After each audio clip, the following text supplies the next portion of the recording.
gesso. Comment l'appliquer? Tout d'abord, qu'est-ce que c'est? C'est ça.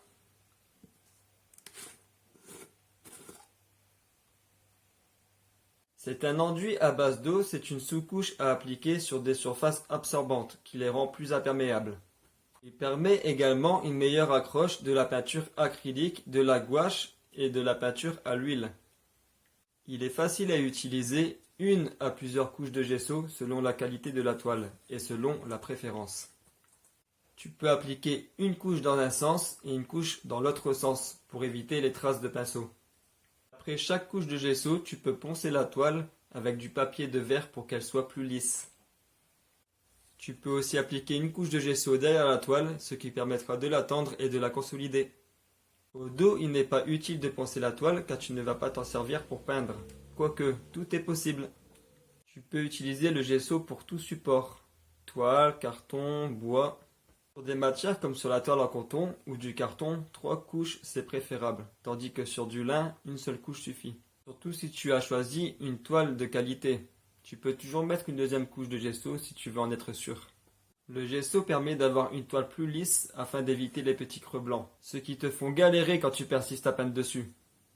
Si tu penses avoir raté une toile de peinture acrylique qui selon toi sera très difficile à rattraper, tu peux mettre 2 ou 3 couches de gesso par-dessus, en laissant sécher environ 30 minutes et poncer après chaque couche, toujours avec du papier de verre. Sans oublier d'essuyer avec un chiffon pour enlever le surplus. Et hop, tu as une nouvelle toile toute neuve, prête à commencer une nouvelle œuvre. Évite de mettre du gesso sur la peinture à l'huile, car même si ça peut la cacher, ça peut faire des craquelures avec le temps.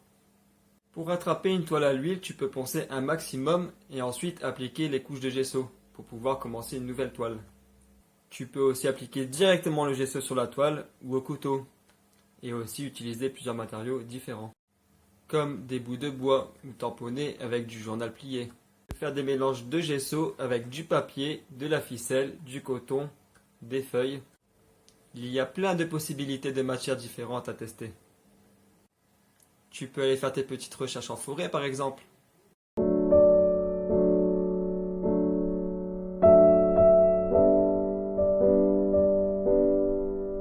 Ça donne envie, pas toi?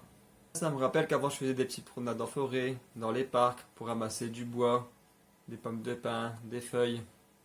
Je trouvais plusieurs petites bricoles pour pouvoir réaliser des toiles abstraites. C'est plus trop ce que je fais maintenant parce que j'ai trouvé ce qui me convient le mieux. Mais de temps en temps, ça peut être marrant. Le gesso, tu peux le trouver dans plusieurs magasins qui te proposent du matériel d'art plastique. Tu peux le trouver sur différentes formes, en pot, en tube et en aérosol. J'achète le gesso chez Cultura et ça me va très bien. Avant d'en acheter, je te conseille de regarder ma vidéo précédente dont le titre est Toile en coton ou en lin, comment choisir. Le gesso peut être utilisé avec une brosse, un spatter ou une spatule en fine couche de préférence. C'est mieux les fines couches pour éviter les épaisseurs non souhaitées et pour faciliter le ponçage. Il existe plusieurs styles de gesso, blanc, noir et transparent, et des gessos spéciaux pour aquarelle, pastel par exemple. Tu peux utiliser le gesso noir pour garder la couleur du support s'il est noir, ou pour avoir tout de suite un fond noir sur une toile de couleur blanche. Tu peux aussi mélanger le gesso noir avec le blanc pour obtenir une sous-couche avec des nuances de gris. Avant, je faisais des toiles sans gesso et c'est pas pour autant que je n'arrivais pas à réaliser de belles toiles. Mais je te conseille quand même de bien préparer ton support avant de peindre. Depuis que j'ai commencé le gesso, j'en mets toujours maintenant sur les toiles avant de commencer à peindre, pour éviter les mauvaises surprises, surtout sur les toiles en coton qui sont pas de bonne qualité, et sur le carton. Justement, je te présente une toile que j'ai réalisée il y a à peu près 4 ou 5 ans. Une toile en coton. Comme tu peux le voir, ici, elle est fissurée. Pourquoi? J'avais pas mis de gesso. Applique le gesso au dos de la toile avant de placer les clés de châssis. Je te parlerai des clés de châssis dimanche dans la prochaine vidéo. Si tu as des questions ou un avis à partager, mets-le en commentaire sous la vidéo. Pense à mettre un petit like, à partager et à cliquer sur la petite clochette pour recevoir toutes les notifications. Toi aussi deviens un artiste peintre, car on devient ce que l'on pense.